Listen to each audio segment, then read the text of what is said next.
cinema.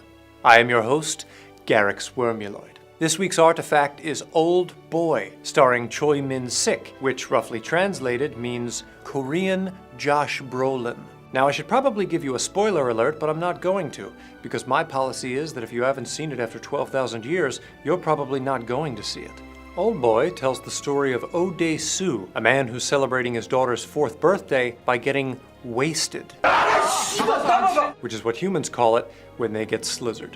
He's promptly kidnapped and wakes up in a hotel-inspired prison. So basically, a Best Western. He's held captive there for 15 years, during which he passes time by punching the wall. Dae-soo is released without explanation and immediately finds the nearest restaurant, where he ingests what I believe is called a KFC Double Down. It is here that he befriends Mi-do, a young chef who's sympathetic to his cause. Eventually, Dae-soo's captor reveals himself. His name is Lee Woo-jin, and as Dae-soo discovers, they went to high school together. Go Wildcats! Dae-soo suddenly and conveniently remembers that while in school, he had spied on Woo-jin having incestuous relations with his sister, then spread rumors about it, causing the sister to kill herself. Coincidentally, the prom theme that year was Enchantment Under the Waves. Woo-jin saves the best for last. Mi-do is actually Dae-soo's daughter. If there had been a spoiler alert, it would have been right before that. Woo-jin imprisoned Dae-soo for 15 years so his daughter could grow up, and then used hypnosis to spark an attraction between the two. Classic Woo-jin. Ever the concerned father, Dae-soo begs Woo-jin not to tell Mi-do the truth, even cutting out his own tongue as a gesture of goodwill. Or maybe just to be gross. Woo-jin agrees and then gratefully accepts his membership in the Killing Yourself Club. Later, Dae-soo and Mi-do hang out in the snow. The end. One of the most important themes in Old Boy is the human concept of the truth. Although Dae-soo is let out of captivity, the only way he can really free himself is by discovering why he was locked up. Until then, he is merely living in a bigger prison, presumably smaller than the prison planet, Fantron 8, but still pretty big. Humankind was obsessed with the truth, insisting it be upheld in business and personal relationships, although not in politics for some reason. As keeper of the truth, Woo-jin taunts Dae-soo by saying, like a gazelle from the hand of the hunter, like a bird from the hand of the fowler, free yourself.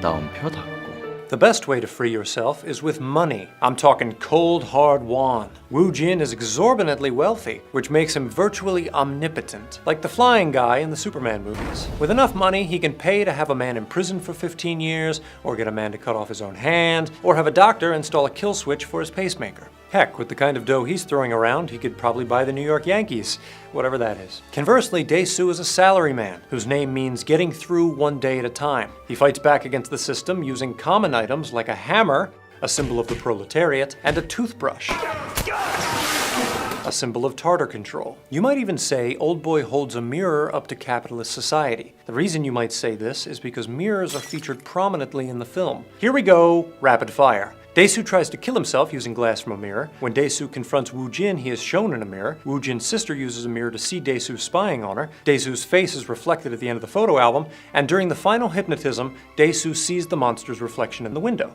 The last two aren't technically mirrors, but come on. Cut a guy some slack. These mirrors and mirror substitutes indicate the fragmentation of the self, which for us is normal, but for humans was distressing.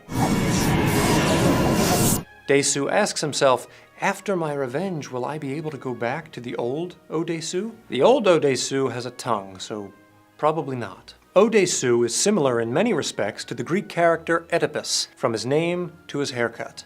Oedipus relentlessly pursues the truth against the advice of his wife/mother, Jocasta. Dae-soo pursues Woo-jin at his penthouse against the advice of his girlfriend/daughter/sidekick, Mi-do. When the truth is discovered, Oedipus stabs his eyes out with gold pins. Dae-soo cuts out his tongue with scissors made of an undisclosed material.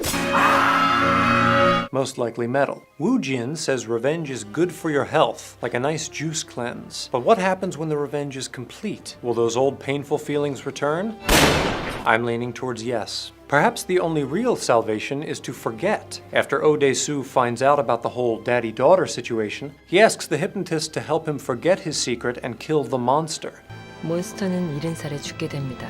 Despite what the human Bible says, the truth doesn't always set you free. This is the only inaccuracy in the human Bible. The ending is ambiguous. Daesu smiles, but his smile quickly fades into a frown. Has he successfully forgotten? Is he laughing with the world? Or is he weeping alone? Or is he just freezing his cute little butt off? For Earthling Cinema, I'm garyx wormuloid. To get revenge on someone from your past, click the subscribe button.